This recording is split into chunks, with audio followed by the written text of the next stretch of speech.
తాజాంశాన్ని చూస్తున్నాం. పాకిస్తాన్ కాల్పులో వీరమరణం పొందిన మురళీనాయక్ భౌతిక కాయం గోరింట్ల మండలం కళ్లితండాకు మరి కాసేపట్లో చేరుకోనుంది. అక్కడ తాజా పరిస్థితిని మా ప్రతినిధి లక్ష్మీప్రసాద్ అడిగి తెలుసుకుందాం. లక్ష్మీప్రసాద్, ఎంతసేపట్లో మురళీనాయక్ మృతదేహం స్వగ్రామానికి రానుంది? మీ దగ్గరున్న తాజా సమాచారం ఏంటి?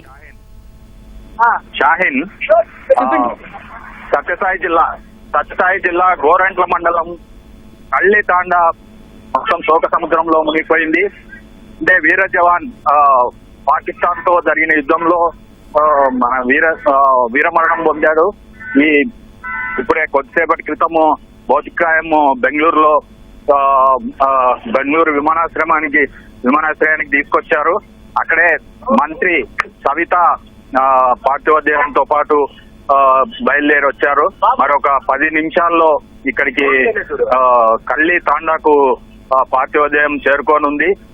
కళ్లితాండా మొత్తము అంటే బంధువులు ఆ తాండాలో మొత్తం ఒకే సామాజిక వర్గానికి సంబంధించిన వాళ్ళే ఉంటారు. ఆ తాండాకు సంబంధించిన బంధువులు చుట్టుపక్కల వాళ్ళంతా మొత్తము ఆ తాండాకు చేరుకున్నారు.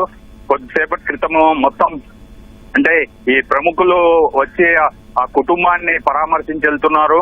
కొద్దిసేపటి క్రితమే సిపిఐ రాష్ట్ర కార్యదర్శి రామకృష్ణ కూడా వచ్చారు. ఇవాళ ఉదయము మహారాష్ట్ర పరిశ్రమల శాఖ మంత్రి ఉదయ్ సమంత్ కూడా వచ్చి పరామర్శించారు ఆ కుటుంబాన్ని.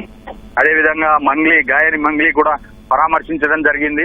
రేపు ఉదయము అంత్యక్రియలు చేస్తున్నారు. దీనికి సంబంధించి ఇప్పుడు కొద్దిసేపట్లో ఇంకొక 15 గంటలో ఈ పార్థివోదయం కళ్లితాండాకు చేరుకోనుంది. షాహీన్, ధన్యవాదాలు లక్ష్మీప్రసాద్.